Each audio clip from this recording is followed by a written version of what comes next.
Now, when I heard my name was on this lineup, I won't tell you how I felt. Okay? I won't tell you how I felt. But, nevertheless, I'm Victoria. Some people call me Vicky, Vicky Lynn, Vicky D, DJ Illy V. Nicknames are fun when you have a say in the matter, because names matter. Yeah. Recently, actually, some women in my life scolded me.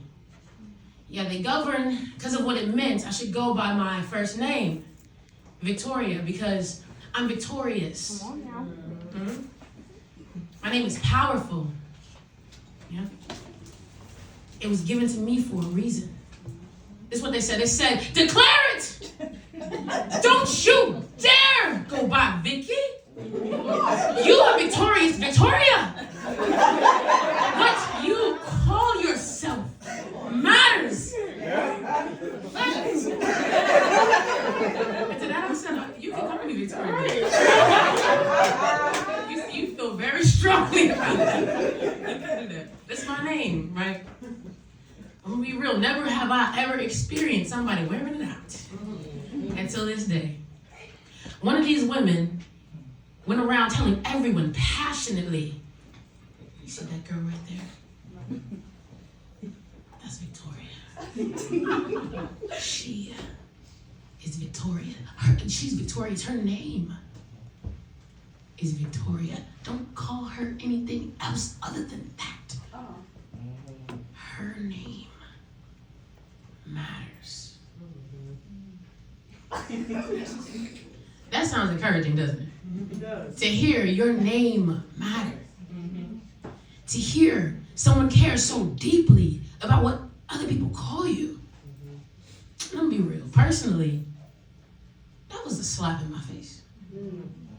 All I saw was red, and rage filled me as if I was breathing it in and expelling all the healing that I thought I had from past wounds that she had no idea she was opening.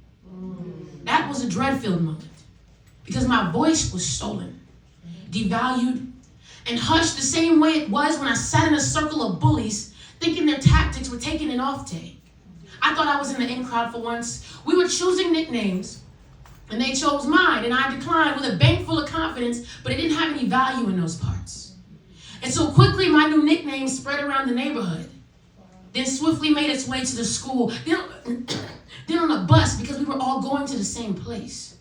And every time I heard the names Vern, Victor, or Vernon Gooch, it was as if a kill switch was flipped. All I saw was red. Rage filled me as if I was breathing it in and expelling all hopes of relief from this torment of being called all these names I never wanted. And this woman, so infatuated with others calling me by my name, was a bully to me. She might as well have been sitting in a circle with the rest of them. Because in the moment, I definitely was that little girl again. Trying to put into practice the advice of my parents, don't pay them no mind. But I always excelled at being ignored, and I could never ignore that. I remember them calling me these nicknames over and over and over again. And I didn't respond until they finally say Victoria. So I look back, assuming good intentions. But then they call me the nickname again now that they have my attention. And now I'm back in tensions, hiding bloodshot eyes of rage, so Crybaby won't be the next nickname mentioned. And then as an adult, hearing Victoria has me confused, like, should this fall on deaf ears, but am I tripping and childish because I'm interrogating your intentions? This woman wasn't there when I convinced an entire student body, adults included, to finally call me by a nickname of my own choosing when my bullies graduated, left, and started moving. She wasn't there when I found my voice. She was only here now to take it. And there was no other way to take this situation, so I took it and I tattle-told my God, who in response exposed me instead of her. Revealing what you thought was healed was just covered up by a nickname as temporary as this life is. Wow. Yeah, I'm looking at the back of my eyelids like, whose side is he on?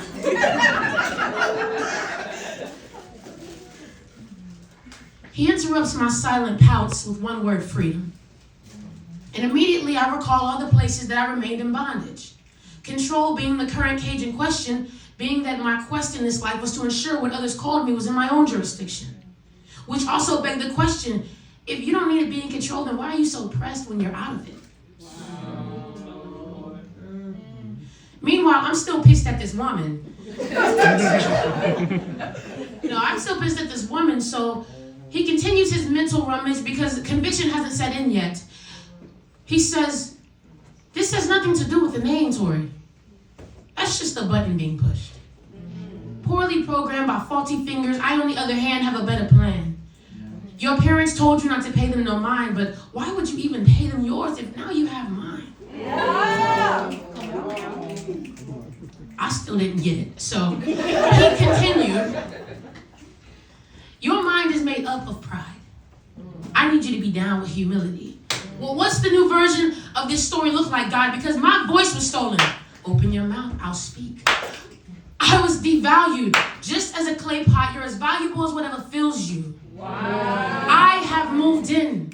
Allow me to be a value compass. My voice was hushed. A lion lives in you now. Open your mouth. Tell the truth and shame the devil. Tell it. Because what's worse? Being called out of your desired name or being called out of a bondage of control that keeps leading you to rage? Yeah.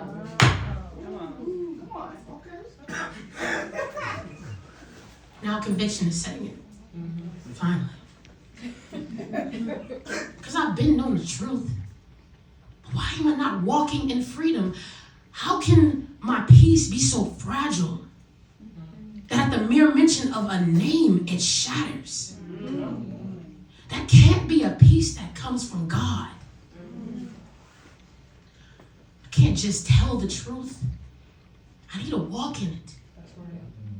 And so the truth is, if someone calls me out of my name, that doesn't change the name of the one who authored my identity. I'm Victoria, but I'm not victorious. I lost a battle against righteousness and was captured by mercy. Gifted grace in the aftermath by the one who I now put my trust in, the victorious one, who shared his victories with me. And even went so far as granting me a name to remind me of his capabilities. So God gave me victory, but the sentence didn't stop there. The truth is, I serve a God who's taken this black stone heart, softened it up. He who was without sin cast the first stone, he says. He was the only one worthy, but withheld this time. But when the time comes for a new heaven and earth to be established, there will be a stone casted. And though he sits on one, this stone won't be thrown, but gifted, white, and engraved for admission to the ones who conquer Pergamum. So any name attached to me, whether it be by accusation, government, bullies, or friends, I'm purging them. Because in a sense, there's a new name nicked in this canon for me. Wow. That's crazy. So don't get knickers in a twist if I don't care to be bound to the one I have now. Peep this. Meshach, Shadrach, and Abednego into the furnace with their God-given names. But they stood on business in the flame and came out saved by the power of Yahweh. Yeah. And you can even ask Judas, although I hope you don't get the opportunity to do that.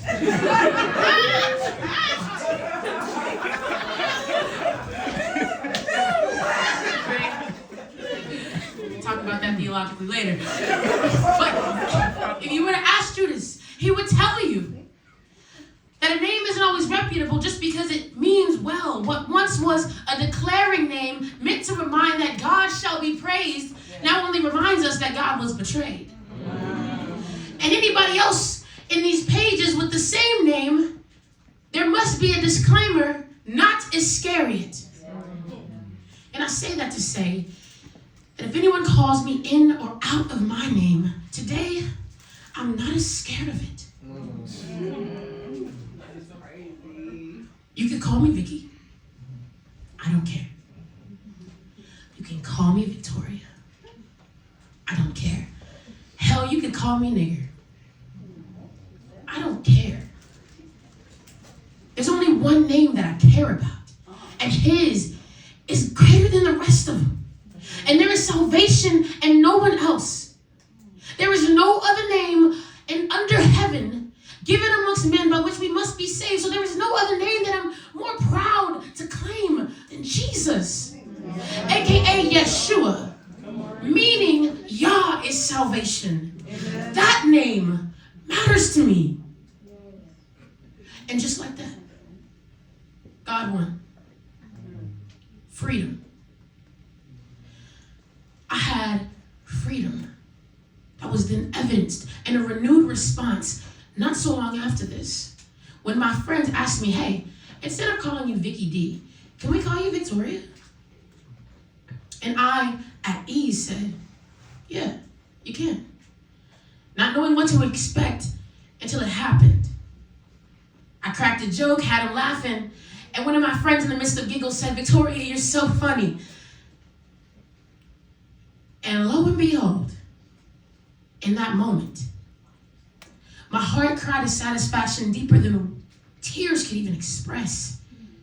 And an emotion that I don't have a word for flooded me. There was no fear or question regarding their intentions or my identity, and I was able to rest in the fact that it wasn't up to me. And for the first time in a decade that felt like a century, hearing my name